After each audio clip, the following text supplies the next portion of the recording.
কই সত্যবতীর অন্যান্য পুত্ররা তো ব্যাসদেব হলো না, হলো না তো, কেন হলো না? নদী যদি খুব প্রবহমান হয়, নদীর যদি খুব পাওয়ার থাকে, সে না পথ খুঁজে না।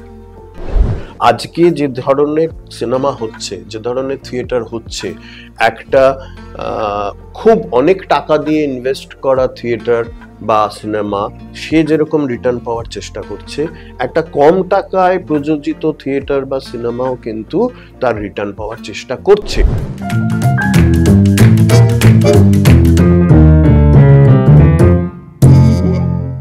আড্ডা আনলিমিটেডে আপনাদের সবাইকে স্বাগত জানাচ্ছি।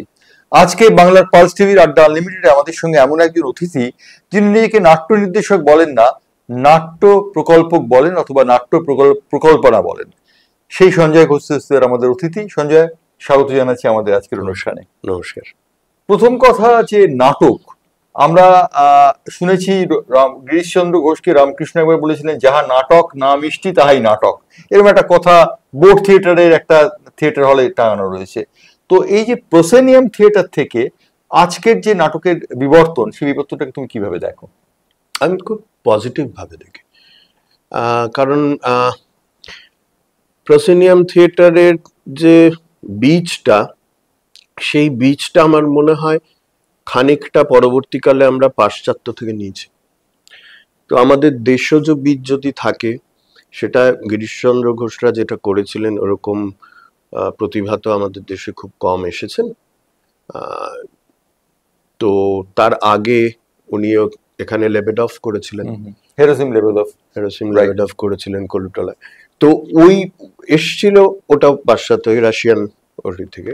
কিন্তু দেশজ যেটা, যদি আমরা তার আগে কালিদাস দেখি বা আমাদের নাট্যশাস্ত্রেও কিছুটা মঞ্চের উল্লেখ আছে ঠিকই, কিন্তু সাধারণভাবে যেটা ঠাকুর যেরকম এটাও বলেছিলেন যেটার মাধ্যমে লোকশিক্ষা হয়, সেই লোকশিক্ষাটা কিন্তু আমার মনে হয় প্রসেনিয়ামের আবির্ভাবের অপেক্ষায় ছিল না, তারও বহুকাল আগে। যেহেতু আমরা জানতাম না, মিডিয়া বা চর্চা অত ছিল না, কিন্তু সাধারণ মানুষ বিভিন্নভাবে গ্রামে পুজো পালা পার্বণে তারা আপন মনে কিন্তু নিজেদের ভাব প্রকাশ করার জন্য শিল্পের এই ধারাটাকে বেছে নিয়েছিল। অর্থাৎ আমরা বলতে পারি কি, যে একটা সময় হাফ আখড়াই, আখড়াই, যাত্রা এর একটা ধারাবাহিকতা এসেছে, পালাগান নাটকে এসেছে নিশ্চয়ই ঋগ্বেদ থেকে সূত্রপাত, বোধহয় সুক্ত আরো আগে থেকে। যদি আমরা যদি মানুষ যখন ভাষা পায়নি, মানুষ যখন আওয়াজ পেল, অর্থাৎ বাচিক অভিনয়ের বীজটা ঢুকে গেল শরীরের অন্যান্য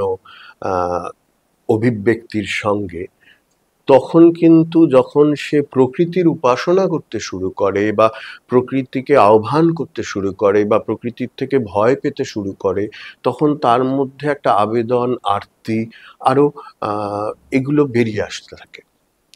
তো ঋগ্বেদের যে মন্ত্রগুলো পাই, সেই মন্ত্র কিভাবে বলা হবে, তারও আগে যে মন্ত্রগুলো তো লেখা হওয়ার আগে বলা হয়েছিল, বলা হওয়ার আগে ভাষা ছিল না, যদি আরো পিছিয়ে যাই, শুধু আওয়াজ ছিল। সেই আওয়াজের মধ্য দিয়েও কিন্তু মানুষ তার আরতিটা প্রকাশ করত, ওটাও কিন্তু অভিনয়ের বীজ ওখানে আছে। আচ্ছা, একটা কথা জিজ্ঞেস করি, বলা হয়ে থাকে নাটক নাকি জীবনের প্রতিরূপ, সত্যি কি তাই? নাটকে কি মিথ্যে সত্যর একটা সূক্ষ্ম সীমারেখা থাকে না? রঘুপতিকে একবার জয়সিংহ কিছু প্রশ্ন করে রবীন্দ্রনাথের বিসর্জনে, 1890 সালে উনি লিখেছিলেন। তারপরে পরিবর্ধন অনেক কিছু করেছেন, 3 বার করেছিল। তো তার মধ্যে একটা সংলাপ, যেটা অনেকেই হয়তো জানেন, যে রঘুপতি বলে, সত্য কোথা আছে কেহ নাহি জানে তারে, কেহ নাহি পায় তারে, সত্য তাই নাম ধরে মহামায়া, অর্থ তার মহামিথ্যা। তাহলে সত্য নাম ধরছে মহামায়া, হয়ে যাচ্ছে মহামিথ্যা। এবারে রঘুপতি এটা জয়সিংহকে বোঝাচ্ছে।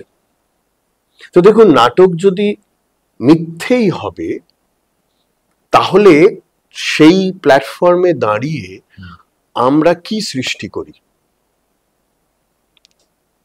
আমরা কিন্তু সত্যকেই খুঁজি। আজকে আমি ডাক্তার নই, একটা চরিত্রে অভিনয় করার জন্য আমাকে ডাক্তার সাজতে হচ্ছে, তো ওই সাজ্জি যখন, সেই মুহূর্তে তো আমি সত্যি সত্যি ডাক্তার, ওটা মিথ্যে নয়। রাইট। এই যে প্রসেনিয়াম থিয়েটারে একটা নাটকের অঙ্কে বিভক্ত, সেখানে একটা গ্রিন রুম থাকবে, সেখানে একটা নাট্য যারা কর্মী হবে, অভিনেতা করবেন, তাদের রং চঙে পোশাক পরতে হবে, এই ধারণাটা থেকে বাইরে চলে এসেছে আজকের নাটক। এসছে। সেই নাটকে যে সেটাকে কি থার্ড থিয়েটার বলে? ফোর্থও বলা যায়, ফিফথও বলা যায়, থার্ড তো বাদল থিয়েটার, বাদল সরকারের সময় থেকে আমরা থার্ড থিয়েটার শব্দটার সঙ্গে পরিচিত অনেক বেশি হয়েছিলাম 70s-এ। এটা একটা টাইটেল নাম দিতে হয়। আমরা যে থিয়েটারটা করি সেটাতে আমরা এরকম কোনো থার্ড থিয়েটার বা ফোর্থ থিয়েটার বলি না। আমরা চেষ্টা করি প্রথাগত মঞ্চের বাইরেও একটা অন্তরঙ্গ পরিবেশে, হ্যাঁ, কোনো রকম ওই আবরণ বা সহযোগী টুলগুলো ছাড়া, মানে মেকআপ, লাইট, মিউজিক, এগুলো ছাড়া মানুষ যা পারে সেইটা দিয়ে একটা কমিউনিকেট করা দর্শকের কাছে খুব অন্তরঙ্গ, আনকনভেনশনাল স্পেসে। সেটা একটা আর্ট গ্যালারি হতে পারে, সেটা একটা লাইব্রেরি হতে পারে, আমরা করেছি এরকম। তো ওপেন স্পেস হতে পারে। আমি দর্শকদের জানিয়ে রাখবো যে সঞ্জয় ঘোষ দস্তিদারের নাট্য নির্দেশনা বলবো না, প্রকল্পনা বলবো, তাতে আমি একটি অভিনয় দেখেছি, যোজন গন্ধা, এবং সত্যবতী চরিত্রটিকে নিয়ে কিভাবে টয়িং করেছেন সঞ্জয় সেই নাটকে, তা আমি চাক্ষুষ করেছি। আমি সঞ্জয়কে যোজন গন্ধা সম্পর্কে কিছু বলতে বলবো। কি বলবো আপনি বলুন। যোজন গন্ধা নাটকটিতে সত্যবতী উইমেন্স লিভ বা উইমেন্স পাওয়ার, এটার প্রতিভাত হয়েছে, কিন্তু সেটাকে কিভাবে বর্তমান সময়ের সঙ্গে রিলেট করলে? আমার সত্যবতীকে নিয়ে যখন আমি ভাবতে শুরু করি, ধরুন 2023 সালের মাঝামাঝি, তার আগে আমি অন্যান্য পৌরাণিক চরিত্র বা অন্যান্য কাজও আমরা উবাচ থেকে করছিলাম,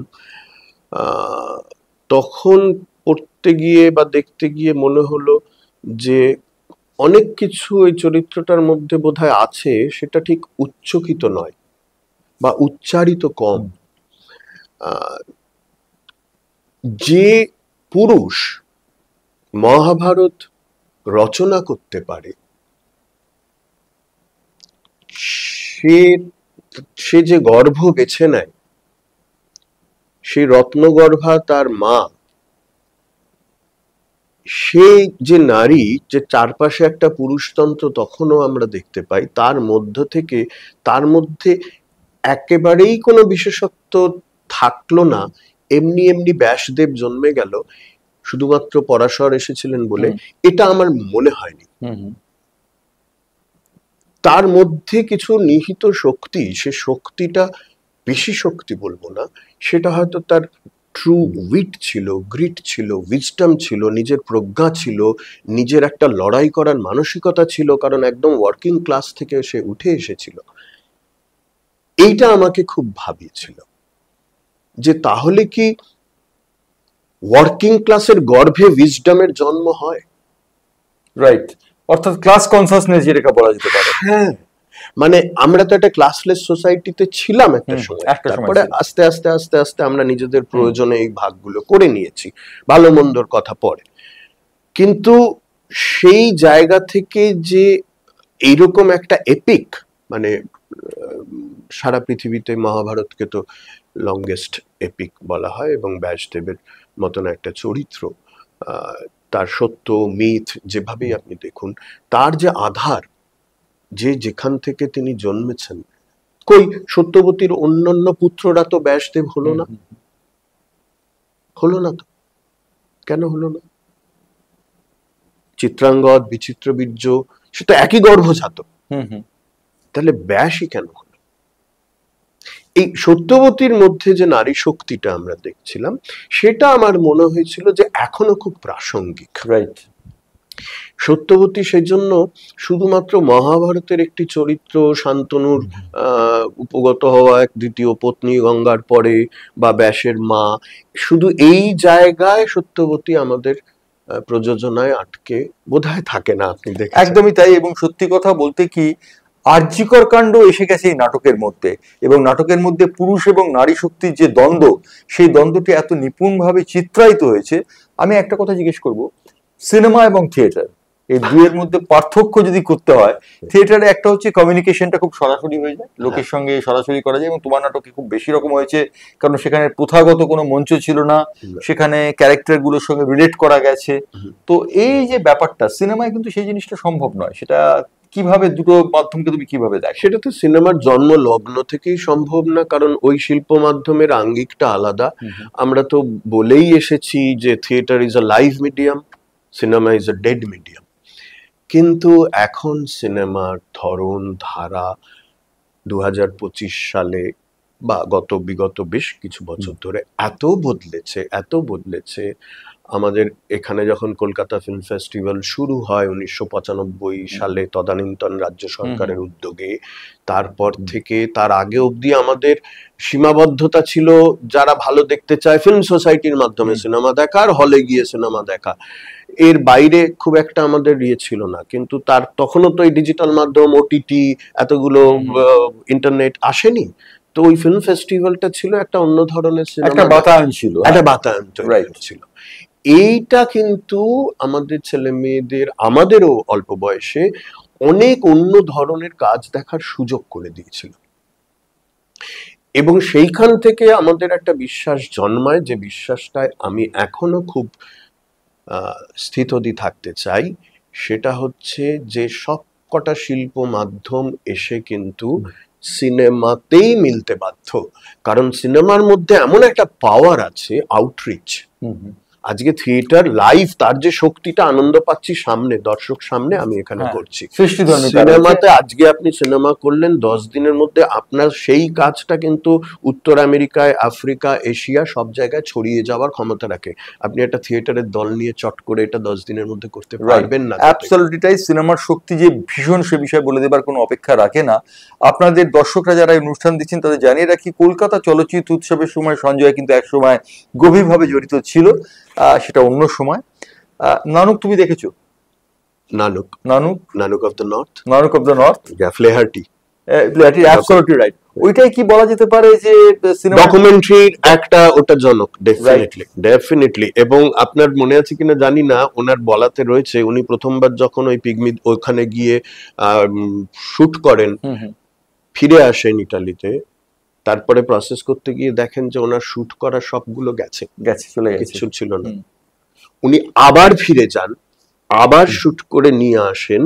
ফলে আমরা কিন্তু এখনো যেটা মাহফিজ খানার দৌলতে দেখতে পাই, নানুক অফ দ্য নর্থ, এখন তো ইউটিউবেও আছে, সেটা তো ডেফিনেটলি এটা আমাদের পরম সৌভাগ্য ব্যাপার। যে নানুক অফ দ্য নর্থ দেখা সৌভাগ্য অনেকেরই হয় না, আমাদের কয়েকজনের মাত্র হয়েছে, এবং আমরাও আশা করবো ইউটিউবে গিয়ে আপনারা নানুক অফ দ্য নর্থ নিশ্চয়ই দেখবেন। তবে একটা কথা তোমায় বলি সঞ্জয়, যে নানুক অফ দ্য নর্থে মানুষের সঙ্গে রিলেট করার একটা বিষয় ছিল। তোমার নাটকে আমরা দেখি মানুষের সঙ্গে রিলেট করার একটা বিষয় রয়েছে। তাহলে দুয়ের মধ্যে তফাৎ বা কোথায়, বা মিলটাই বা কোথায়? এই তুলনাটা রবার্ট ফ্লেয়ার্টি, এটা অনেক অনেক অনেক বিশাল বড় মাপের কাজ হতে পারে, আমি মানছি, মানে উনি বড় মাপের কাজ করেছেন, আমরা তাদের নখের যোগ্যই নই, মানে। কিন্তু হ্যাঁ, কমিউনিকেশনের দিক থেকে যদি বলেন, কমিউনিকেশন সায়েন্স ইজ দ্য কি ওয়ার্ড ইন টুডেজ ওয়ার্ল্ড। আমরা এখানে কমিউনিকেশন নিয়ে কতটা ভাবনা চিন্তা করি জানি না। যে কোনো ফর্মের কমিউনিকেশন খুব জরুরি, সেটার জন্য শিল্প মাধ্যম সবচেয়ে জোরালো। কিন্তু একটা কথা বলছি, শিল্প মাধ্যম কি সঠিক হতে পারে পেটে যদি ভাত না থাকে? কমার্শিয়ালিজমের কথা বলছি আমি। কমার্শিয়ালিজম বলতে যদি আপনি ধরেন যে লাভ এবং ক্ষতি আর্থিক, তাহলে যে কমার্শিয়াল ওয়ার্ল্ডে যা যা শিল্প কাজ সারা বছর ধরে হচ্ছে, সব কটা থিয়েটার, সব কটা সিনেমাই কি লাভের মুখ দেখছে? তাই বলে কি ভালো কাজ হচ্ছে না? হয়তো 45টা ছবি রিলিজ হচ্ছে, 50টা ছবি রিলিজ হচ্ছে, তার মধ্যে 5টা ছবি কোট আনকোট হিট হচ্ছে। সেখানে যিনি ইনভেস্ট করছেন তিনি হয়তো তার টাকা এবং তার আরওআই হয়তো একটা ভালো আছে। কিন্তু তাহলে বাকিগুলোর মধ্যে কি ক্রিয়েটিভিটি নেই? না, ক্রিয়েটিভিটি এক জিনিস আলাদা, কিন্তু তার রিটার্নটা নেই। আমার প্রশ্ন সেটাই, তাহলে কি হবে? ক্রিয়েটিভিটি কি তাহলে শেষ হয়ে যাবে? আমার প্রশ্ন সেটাই। না, আমার নিজের ধারণা যে নদী যদি খুব প্রবহমান হয়, নদীর যদি খুব পাওয়ার থাকে, সে না পথ খুঁজে নেয়। তো ক্রিয়েটিভিটি তার রিটার্নের পথও খুঁজে নিচ্ছে। আজকে যে ধরনের সিনেমা হচ্ছে, যে ধরনের থিয়েটার হচ্ছে, একটা খুব অনেক টাকা দিয়ে ইনভেস্ট করা থিয়েটার বা সিনেমা সে যেরকম রিটার্ন পাওয়ার চেষ্টা করছে, একটা কম টাকায় প্রযোজিত থিয়েটার বা সিনেমাও কিন্তু তার রিটার্ন পাওয়ার চেষ্টা করছে। পাওয়ার চেষ্টাটা ধরনটা হয়তো আলাদা, কারণ নদী যেমন আলাদা আলাদা করে পথ খুঁজে নিচ্ছে, তার মূল শাখাটা চলছে, তার পাশেও তো তার প্রশাখা বেরোচ্ছে। রাইট, এটাও সম্ভব। আজকের যুগটা ডিজিটাল মিডিয়ার যুগ, এবং আজকের তরুণ তরুণীরা বেশিরভাগটা মোবাইল ঘেঁটে তারা সবকিছু দেখে নেয়। It's very powerful, very very powerful. কিন্তু যোজনগন্ধা নাটক বা এই ধরনের নাটক, যে নাটকগুলো এখন হচ্ছে প্রসেনজিম থিয়েটারের বাইরে এসে আঙ্গিককে একটু বদলে ফেলে নাটকগুলো করা, সেগুলো ইয়ং জেনারেশনকে কিভাবে টানছে?